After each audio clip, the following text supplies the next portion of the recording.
Goeienaand broers en susters, baie welkom by ons 5de aand van ons Pinksterreeks Ontwrig die onenigheid. Kom ons vra die Here in biddende afhanklikheid om met ons te praat en om vanaand iets in ons harte te kom wakker maak.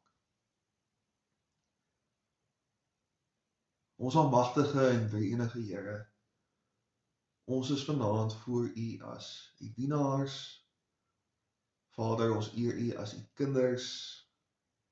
Jesus, ons volg U as U disippels en Heilige Gees. Ons is so dankbaar om in U teenwoordigheid te kan wees elke dag. Ons vra dat U nou met ons deur U woord sal praat en dat ons dit ter harte sal neem. Amen. Ons lees vanaand weer uit die brief aan die Kolossense en ons lees vers 6 tot 11 en dis op bladsy 239 in die Nuwe Testament. Aangesien julle dus Christus Jesus die Here aangeneem het, bly leef in hom. In hom is julle gewortel en in hom word julle opgebou en versterk in die geloof soos julle geleer is, terwyl julle oorvloedig is in dankbaarheid. Pas op dat niemand julle meer voer deur 'n filosofie en leë bedriegery wat gegrond is op menslike tradisie en teorieë oor die kosmiese elemente en nie op Christus nie. Want in hom woon die hele volheid van die godheid liggaamlik en in hom wat hoof oor elke heerskappy en mag is julle met hierdie volheid vervul. In hom is julle ook besny, nie met die besnydenis deur mense hande nie, maar deur die besnydenis van Christus, waardeur julle sondige bestaan weggeneem is. Ons lees net tot sover, mag die Here elkeen seën wat die woord hoor en ook daaraan gehoor gee. Ons het elke aand het ons 'n leidende vraag, 'n vraag wat ons inlei en vanaand se is die laaste sê, die Here of die wêreld. Toe ek 'n skoolkind was, het my ma my na elke konsert toe gesleep. En ek bedoel gesleep. Daar was nie 'n drama-opvoering of 'n besoekende koor in Robertson wat ek nie gesien het nie. Ek wou nie, maar my kind, jy het kultuur ook nodig. Iets wat ek agtergekom het in Victoria Wes, is dat ons kinders ook kultureel presteer. Toe ek op skool was, het omtrent niemand van ons Eisteddfod gedoen nie, veral nie seuns nie. Ek dink my pa was, toe hy middeljarig was, een van die jongste lede van die kerkkoor. Hier is oud en jonk kultureel betrokke. Dis 'n geweldige gawe om kultuur te kan hê. Dis iets wat ons voorsate en ons afstammelinge in gemeen het. Dit laat ons tuis voel en dit help om gemeenskap te kweek. Soveel van die gemeente se jong mense woon oor see, maar tog braai hulle vleis, eet ouma beskuit en soppie op aaklige Afrikaanse popmusiek. Dis ons kultuur, maak nie saak waar jy woon nie. Dis lekker en dis goed.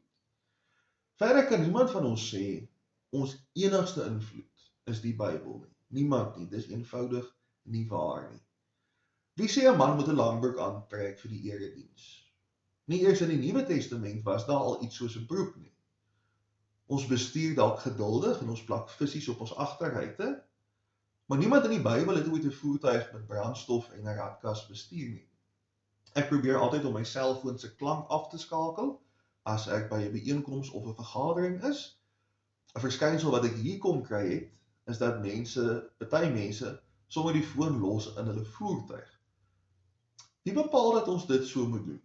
Selfone word nie een keer genoem in die hele Bybel nie. Selfs al gee ons kultuur 'n Christelike karakter, sal daar altyd buite Bybelse invloede wees. Dis normaal, want die nuutste dele van die Bybel is amper 2000 jaar oud. Dis 'n ander wêreld. Die Heilige Gees kom nie om kultuur af te breek of aan te val nie. Weereens, as ons dink aan daardie eerste Pinksterdag, daar was mense gewees van allerlei kulture. Die mense wat die tale gepraat het was almal Jode, ja, maar hulle het vreemde tale gepraat. Hulle het nie gebabbel of onverstaanbare klanke gemaak nie. Hulle het tale gepraat van die mense wat daar teenwoordig was. Meer as die helfte van daardie tale wat hulle gepraat het, bestaan nie meer vandag nie. Niemand val die kulture aan van Suid-Afrika nie. Niemand sê ons moet begin beete eet soos die Russe of Russies soos die Meksikane nie. Niemand sê ons moet ons Dion Meyer verbrand en ons plaat toe begin optel nie. Wat die Gees wel doen, is om kultuur onder die koningskap van Jesus te plaas. Daar is een woordjie in vers 6, wat, as jy dit voor 'n Romein gelees het, hulle die soldate wou roep. Ek lees gou weer vir ons vers 6. Aangesien dis Christus Jesus die Here aangeneem het, bly leef in hom. Wie raai wat 'n woordjie sou ons in die tronk geland het in die vroeë kerk? Dis nie Christus nie, alhoewel dit ook nie ons saak sou help nie. Die gevaarlike woord in vers 6 is Here. Die Grieks vir Here sou ons ook kon vertaal as meester. Die Engelse parallel is Lord. 'n Meester of 'n Lord kan bloot 'n persoon wees, of dit kan 'n baas wees. Die meester van die slawe is immers die slawe se eienaar. Die meester van die dorp of die burgers, die burgemeester, is in beheer van die distrik. Daar was nie TV, internet of voubiljette in die Romeinse Ryk nie. Die keiser se propaganda moes maar standbeelde en munte wees. Op baie muntstukke het die naam van die keiser gestaan, gevolg deur meester, Heer. Om te sê Jesus is Here in die Romeinse konteks was beskou as hoogverraad. Hoe durf iemand sê iemand anders as die keiser is hulle meester? Hoe durf hulle? Om Jesus te bely as Here was in Paulus se tyd 'n politiese en kulturele stelling. Dit beteken dat alhoewel ek onder die keiser leef, is my eerste loyaliteit aan Jesus. Dis om te sê die keiser kan nie God se plek vat in my lewe nie. So wat ons Dinsdag aand gesê het, is ons self nie die koning of die koningin van ons eie lewe nie. Vanaand sê ons dat dit ook nie iets of iemand anders as Jesus kan wees nie. Kom ons veronderstel, Suid-Afrika word môre 'n monargie met 'n koning. Daar is 'n baie groot seremonie en al die ministers en premiers beloof trou aan die nuwe koning. Maar wanneer daar besluite geneem word, gaan alles nog steeds deur meneer Ramaphosa, die oud president. As die koning sê geel, maar die president sê blou, dan is dit blou. Wie is dan regtig in beheer van Suid-Afrika, die koning of die vorige president? So as ek agterkom dat my tradisie bots met die Heilige Gees, watter een gaan ek verdedig? In vanaand se skriflesing kry ons 'n voorbeeld van geloof en kultuur wat bots.